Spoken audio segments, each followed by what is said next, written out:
አደር ነው ደሃ ብቻ ሳይሆን በመጠኑም ሰነፍ መሳይ ነገር ነው እና ቤቱ የሰራት ጎጆ ባንዶ ጫፍ ታፈሳለች ያቺ የምታፈሰዋን ጫፍ ከማሻሻል ይልቅ በማታፈሰዋ ጫፍ መኖርን ጀምሯል እና አጋጣሚ ሆኖ ኃይለኛ ዝናብ ይዘንባል ኃይለኛ ዝናብ ሲዘንብ ሀብታም አርሶ አደር ከብቶች አሉት እነዚህ ከብቶች ዝናብ እየቀጠቀጣቸው እነሱን ለመሰብሰብ ይሯሯጣል በዛ በዝናብ ላይ ብስብስ ብሏል አንደኛው ይሯሯጣል ይሄ ደሃ ሰውዬ ግን በከፊል በመታፈሰው ቤት ውስጥ ሆኖ በጫፍ ያያዋል ይሄን ሀብታም ሰውዬ በዝናብ ሲቀጠቀጥ ያው እንኳንም ከብት አልነበረኝ አለና ድህነቱን ዲና ያረጋው ድህነት ኦኬ ባገኛው በዝናብ ነበር መቀጠቀጠው እንጂ የሚቀርብ ነገር የለም የኛው አማራጭ ሁለተኛው አማራጭ እች ቤት ያፈሰሰች መስተካከል አለባት ብሎ ዳይሬክትሊ ኮንፍሮንት ማድረግ በፖይንት ግን አሁን ሳስቴን ሊያረግ የማይችል ደረጃ ላይ ደርሷል አሁን ያለው የዝናብ የመሬት እና የቴክኖሎጂ ሁኔታ ሳስቴን ማድረግ አይችልም በድህነት ደረጃም ሳስቴን ማድረግ አይችልም ስለዚህ በዲናያል መኖር አይቻልም በፊት ይቻላል ድህነቱን ሀብታም ነኝ በሚል ወይም ደግሞ ከሀብታሙ የተሻልኩ ነኝ እሱ ዝናብ እየቀጠቀጠው ነው እኔ ግን ዝናብ አልነካኝም ዘርፈራን በተሮፍ ብሎ መደምደም ይቻል ነበር አሁን እንደዚህ ዲናይ ማድረግ አይቻልም ነው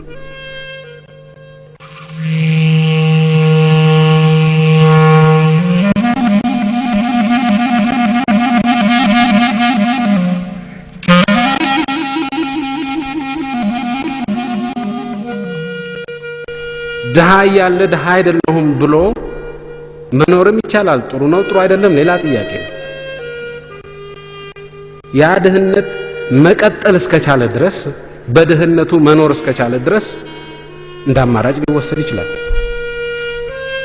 አሁን ግን በዛው በድህነቱ መቀጠል አልተቻለም ሳስቴነብል አልሆነም ድህነት that is the problem ከኛ ጋር ነበረ አሁን ግን በዛች በድህነት ለበልም መቀጠል የማይቻልበት ደረጃ ላይ ተደረሰ that is the difference ይሄ ነው ልዩነቱ ከዛሬ 100 አመት ድህነትና ያሁኑ ድህነት የሚለያቸው ይሄ ነው የድሮው ድህነት ሳስቴብል ነበር መቀጠል ይቻላል በዛ በሰልፍ ሳፊሸንሲ ውስጥ በዛው በሰልፍ ሳፊሸንሲ የድህነት ሰልፍ ሳፊሸንሲ ውስጥ መኖር ጥሩ ነው አይደለም ሌላ ጥያቄ ግን መኖር ይቻላል ነበር መቀጠል ይቻል ነበር ያ አልተቻለም አሁን that is the difference ልዩነቱ ይሄ ድህነት የማጥፋት ጉዳይ የህልውና ጉዳይ ነው የምንልበት ዲፈረንስ ይሄ ነው ድህነት ማጥፋት እኮ በራሱ እንደ አንድ አጀንዳ ሊወሰድ ይችላል የሁሉና ቢሆንም ባይሆንም ድህነት መጥፎ ነው ልዋጋው ማለት ይቻላል አሁን ግን ይያልን ያለ ነው መጥፎ ስለሆነ ብቻ አይደለም ተመችቶን በድህነት እንኳንም ሀብታም አልሆንኩ ይያልን ለመኖር እንኳን ብንፈልግ አንችልም ነው ጥያቄ because the sustainability of our poverty አብቅቷል ይሄ ነው ይያልን ያለ therefore አማራጭ ኮንፍሮንት ማድረግ ብቻ ነው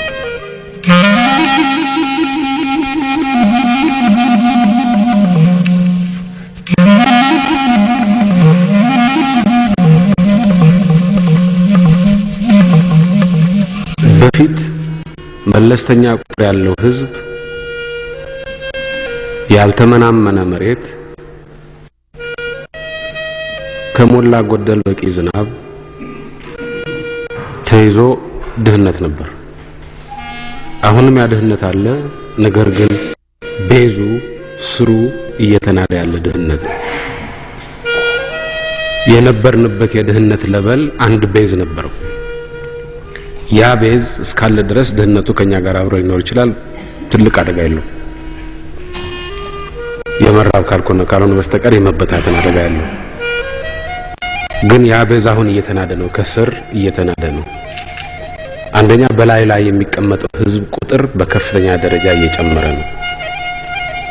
ሁለተኛ የኢኮኖሚ መሰረት የሆነው ማሳው፣ መሬቱ፣ ኢንቫይሮንመንቱ በኤክስተርናል ኢንቫይሮንመንት መለወጥ በዓለም አቀፍ ደረጃ ባሉ ለውጦችና በውስጣችን ባሉ ለውጦች ምክንያት እየተናደ ነው። ስለዚህ ኩዊክሳንድ ነው። በፊት ደልዳላ የድህነት መሰረት ላይ ነበር፣ አለት ላይ ነበር የቆምነው፣ የድህነት አለት ላይ። አሁን የድህነት አሸዋ ላይ ነው ያለነው፣ ከስር እየተናደ ነው ያለው።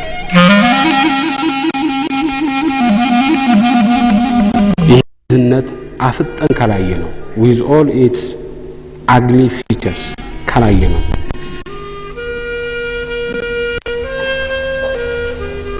ኮንፍሮንት ልናደርገው አንችል፣ ልንቀይረው አንችል። የመጀመሪያው የድህነትን የመዋጋት የመጀመሪያው የህልውና ስትራቴጂ ከማን ጋር ነው መዋጋው? you have to know the enemy። ያ ጠላት አለ ወይ? ምንድነው ይሄ ጠላት? ድህነት ነው የህልውናችን ጠላት። ሌሎቹ ጠላቶች የዚህ ማጣፈጫ ናቸው እንጂ የህልውናችን አልቲሜት ፈታኞች አይደሉም ከተባለ ይሄ ዋነኛ ጠላት ምን ይመስላል? ቀይ ነው? ጥቁር ነው? ምንድነው የሚመስለው? ማወቅ አለብን። እኛው ብቻ አውቀን ነው የማይፈታ ከሆነ እያንዳንዱ ኢትዮጵያዊ ካላወቀው በስተቀር የማይፈታ ከሆነ ግን ጥሬ ሐቁን ማስቀመጥ አለማስቀመጥ በውስጣችን የመደበቅ ያለመደበቅ ጥያቄ እንዳማራጭ የለንም ማለት ነው። because purpose ድህነትን መዋጋት ነው፣ ጥሬ ሐቁን ማስቀመጥ። አሁን ይሄን ድህነት ለመዋጋት እኛ እዚህ ያለነው አመራር መስጠት አለብን። እዚህ ብቻችን ስንታመስ ብንከርም ግን ጠብ የሚል ነገር ማምጣት አንችልም። እያንዳንዱ አርሶ አደር የድርቅ እርዳታን በንብረትነት መዝግቦ በጋብቻ ውስጥ ከማስገባት ወይም ደግሞ እንኳንም ሀብታም አልሆንኩ በዝናብ ቀጠቀጥ ነበር የሚለውን አመለካከት ወይም ደግሞ የእነዚህ መገለጫዎች በተለያዩ እነዚህን ተዋግቶ ካልተነቃነቀ በስተቀር አማራጭ የለም።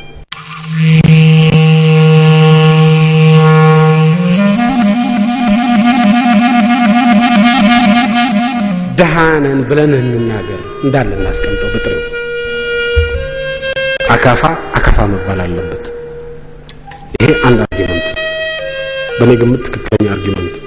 አካፋ መባል አለበት። አካፋ ከሆነ አካፋ ነው፣ አካፋ ካልሆነ አካፋ አይደለም። አካፋን በማሞካሸት ሮኬት ማድረግ አይቻልም። አካፋ ነው አካፋ። ስለዚህ በጥሬው መቀመጥ አለበት። ይሄ አንድ አርጊመንት ነው፣ ትክክልም ይመስለኛል።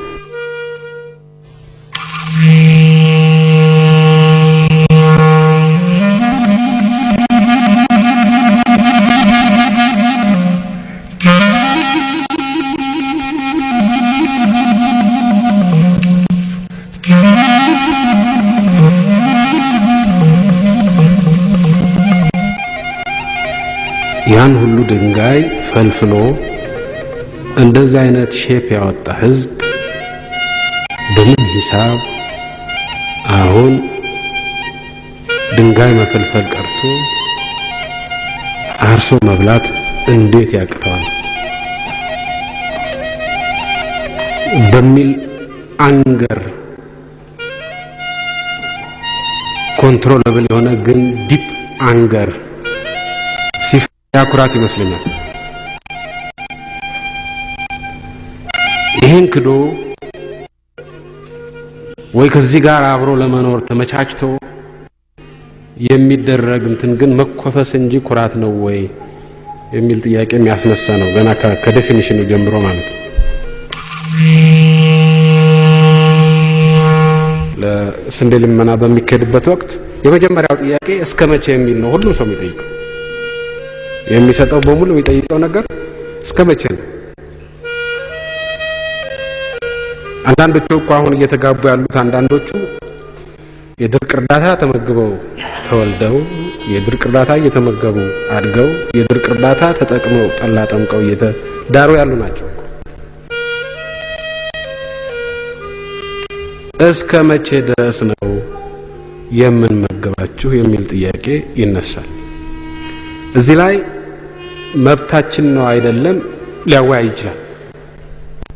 the only problem is መብታችንም ቢሆን በኪሳችን ያለ እህል አይደለም። ይሄ ነገር መብታችንም ቢሆን በእነሱ ኪስ ውስጥ ነው ያለው።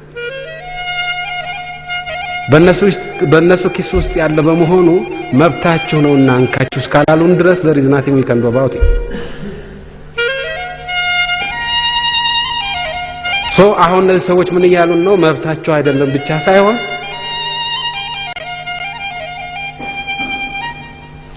እስከ ዘለቄታው አንሰጣችሁም እያሉ ነው።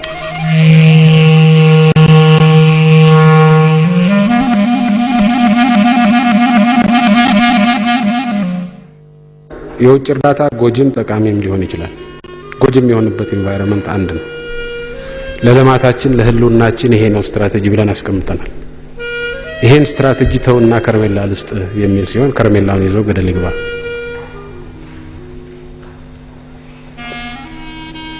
ይሄን ስትራቴጂ ሳይነካ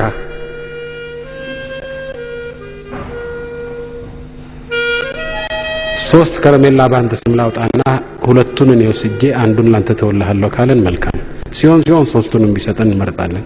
ካልሆነ ሁለቱን ቢሰጠን እንመርጣለን። ካልሆነ አንዱን ቢሰጠን እንመርጣለን። ካልሆነ አንድ ግማሽ ቢሰጠን እንመርጣለን። ልዩነቱ ያለው ስትራቴጂያችንን የሚጎዳ ነው የማይጎዳ ነው። እዛ ላይ ነው ማጠንጠኛው። የህልውና ስትራቴጂያችንን የሚነካ እርዳታ ሲመጣ ያ ለዘላለሙ የለመን እንድንኖር እንጂ ከልመና እንድንወጣ አያረግም። ያ አያስፈልገንም። ያ ጎጂ ነው። ያን መቀበል የለብንም። ድሃ ስለሆን የዓለም ጋርቤጅ በላያችን ላይ ይፍሰስ አይደለም እያልን ያለነው። ድሃ ስለሆነን እየፈሰሰ ያለውን ጋርቤጅ ለማውጣት፣ ለማጥፋት፣ ለመጥረግ ሌት ተቀን መረባረብ አለብን ነው እያልን ያለነው። እዛች ርብርብ ላይ 1 ግራም ጉልበት የሚጨምር በሙሉ ወዳጅ ነው። እዛች ርብርብ ላይ 1 ጋት ወደ ኋላ ጎትቶ የሚይዘን ሰው ጠላት ነው።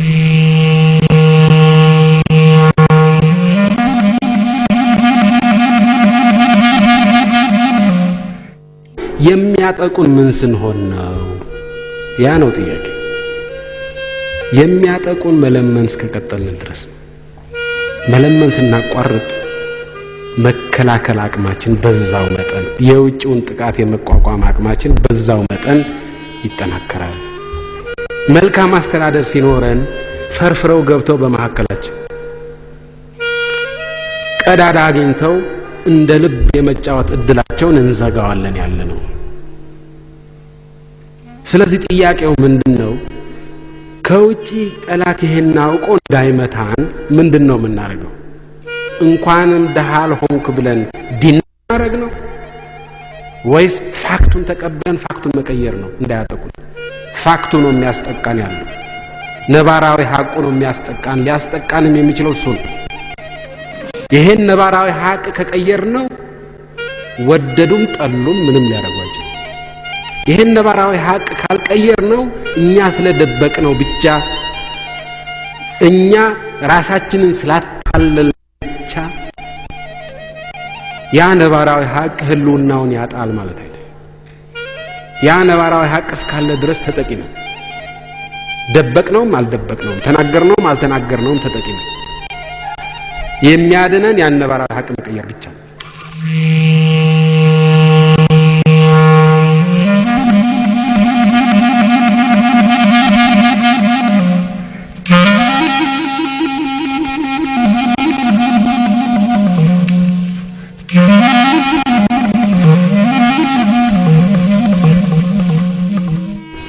በያምባችን የራስ አምባ አስቀምጠን መኖር የምንችልበት ደረጃ ላይ አይደለንም። የአንድ ትልቅ መንደር ክፍል ሆነናል። በዚህ መንደር ውስጥ መወዳደር ህልውናን ይወስናል። በፊት መሬት መዋጠጥ መቻል በቂ ነበር። አሁን ያንን መሬት መዋጠጥ ብቻ በቂ አይደለም። በገበያ መወዳደር፣ ሌሎች ከሚያመርቱት የተሻለ ምርት ማምረት አማራጭ የሌለው ሆኗል። በዚህ ምክንያት ስናየው የህልውናችን መሰረት ተቀይሯል። የበፊት ትውልዶች በሳብሲስተንስ ከሌላው ዓለም ተነጥለው ተራሮቻቸውን ተገናርገው በድህነትም ቢሆን ሰስቴይነብሊ ሊኖሩ ይችሉ ነበር። አሁን እነዚህ ትውልዶች ተራሮቻቸውን በምሽግነት ተጠቅመው ሲኖሩበት የነበረው ሰስቴይነብሊ ሲኖሩበት የነበረው መሰረት ተቀይሯል። ከውስጥም ከውጭም ተቀይሯል።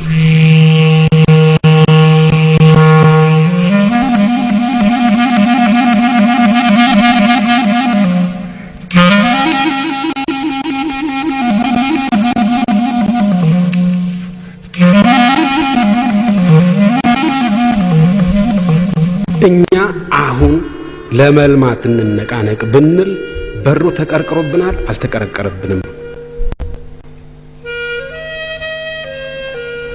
በዚህ ደረጃ የተለያዩ አመለካከቶች አሉ። በሩ በመሰረቱ ተቀርቅሯል የሚሉ አሉ።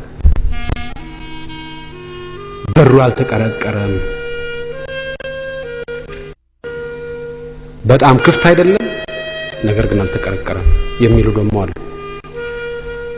ይሄ በንድፈ ሐሳብ ደረጃ ብዙ ጊዜ መከራከር ይቻላል። ለረጅም ጊዜ ወስዶ መከራከር ይቻላል።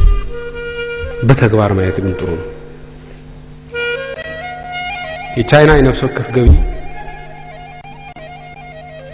የአሜሪካን የነፍስ ወከፍ ገቢ 1/4 ደረጃ ላይ በሚደርስበት ወቅት የቻይና ጠቅላላ ገቢ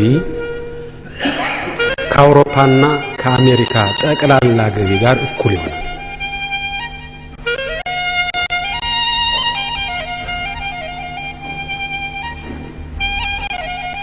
በዚህ ሁኔታ የዓለም የኢኮኖሚ ኃይል ሚዛን ፋንዳሜንታሊ ይቀየራል። የቻይና ልማት ይህን ያስርጉማል።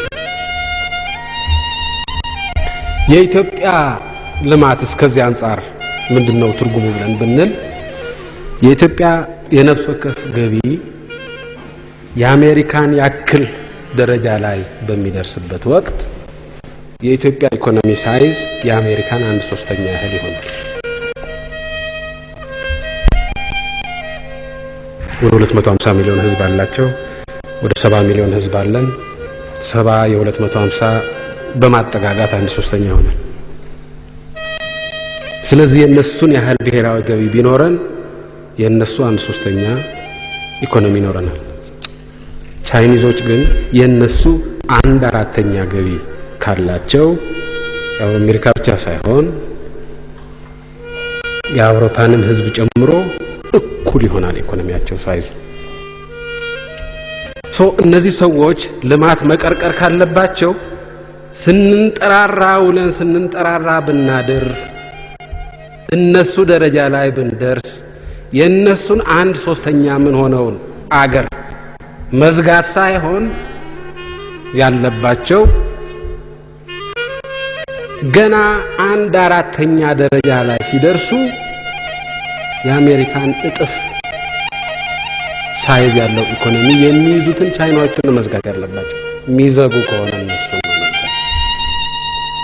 ስለዚህ አሁን እጅግ ከፍተኛ በሆነ ፍጥነት ባለው ግሎባል ኢንቫይሮንመንት እጅግ ከፍተኛ በሆነ ፍጥነት ማደግ ይቻላል ማለት ነው። ንድፈ ሐሳብ ያስፈልገውም በተግባር ያየነው ነው። የውጭው ኢንቫይሮንመንት ምን ያህል መጥፎ ቢሆን የተቀረቀረ አይደለም፣ የተዘጋ አይደለም። በዚህ በቀዳዳ ውስጥ አልፎ መሄድ የሚችል ሰው ይጠይቃል። አልፎ መሄድ የሚችል ሀገር ይጠይቃል። አልፎ መሄድ የሚችል ስትራቴጂ ይጠይቃል። ነገር ግን አልፎ መሄድ ይቻላል።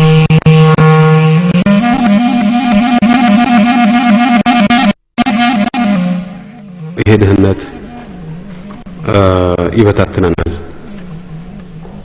ይበታትነናል ነው እያለ ያለው። ቶሎ ካልተፈታ በስተቀር ይበታትነናል ነው እያለ ያለው። አንዱ የብተና ኃይል ይሄ ነው የሚለው።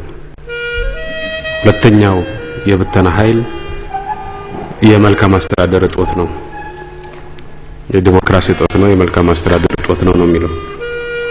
የመልካም አስተዳደር እጦትም ለኛ እንግዳ ነገር ነው ወይ የሚል ጥያቄ ሊነሳ ይችላል፣ መነሳትም አለበት።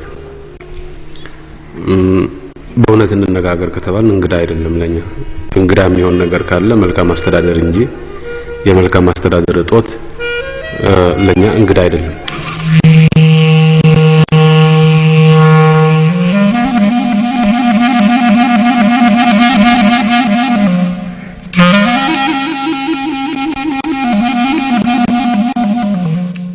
ሲንኪንግ ሺፕ ውስጥ ያለው ሎጂክ የእያንዳንዱ ግለሰብ ፎር ሂምሰልፍ ነው።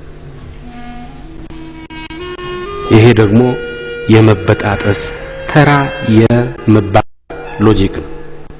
አፍጋኒስታን ላይ ተነዋል፣ ሶማሊያ ላይ ተነዋል፣ ላይቤሪያ ላይ ተነዋል፣ ሴራሊዮን ላይ ተነዋል፣ ሌሎችም ሀገሮች እያየነው ነው።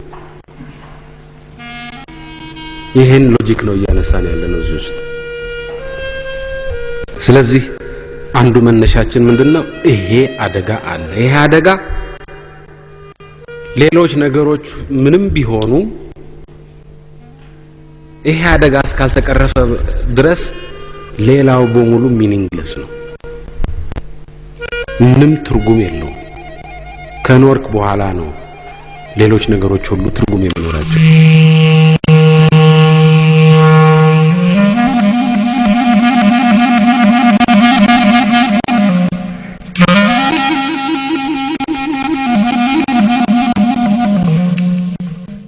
ህልውናን ማረጋገጥ መነሻ ያላረገ ስትራቴጂ ትርጉም የለውም። መጥፎም ጥሩም አይደለም። ኢሬሌቫንት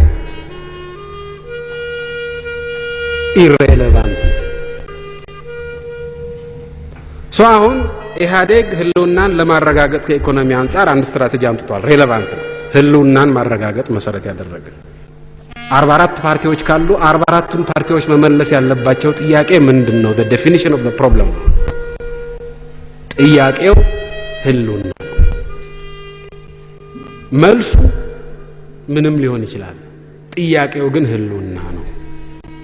that's what ሰነድ ያለው ጉዳዩ የህልውና ጥያቄ ነው። ልማት የህልውና ጥያቄ ነው። ዴሞክራሲ የህልውና ጥያቄ ነው። ይሄ ከፓርቲ ጋር አያያዘው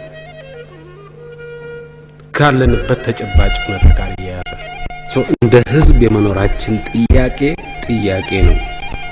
እንደ ህዝብ የመኖራችንን ጥያቄ መመለስ የውጭ ጉዳይ፣ የኢኮኖሚ፣ የሙዚቃ፣ የድራማ ፖሊሲዎቻችን ሁሉ መኖርን ማረጋገጥ የሚችሉ መሆን አለባቸው። እንደ ህዝብ መኖርን ማረጋገጥ የሚችሉ መሆን አለባቸው። የስራዎቻችን በሙሉ ማጠንጠኛው ይሄ መሆን አለበት። ኢንኮንሲስተንትሊ ይሄ መሆን አለበት ነው።